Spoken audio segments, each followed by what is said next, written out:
Some people have described the immigration policy of the United States today as a door that is half open.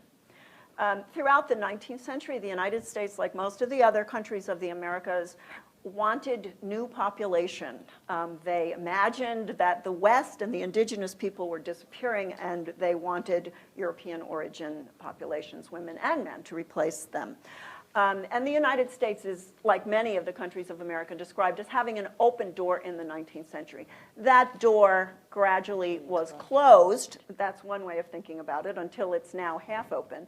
And we have numerical limits on the numbers allowed to enter the United States since the 1920s. The other way of thinking about, however, and I think this is the way I prefer, is we have a sifting policy. You know, we try to create a colander or a strainer that have the right shaped holes to admit desirable immigrants and to exclude undesirable ones. And how we've defined desirable and undesirable has changed over time. In the 19th century, undesirable was largely seen in terms of Chinese in racial terms, right, and as Asians.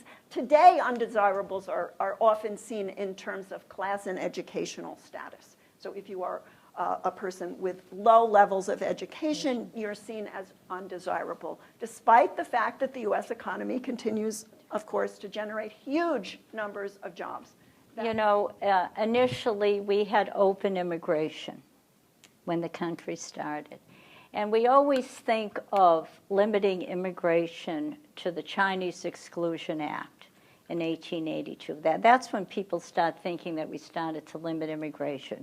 But the reality is that it was limited before that to something called the Page Act. And that limited women immigration. And they were trying to exclude, quote unquote, women prostitutes.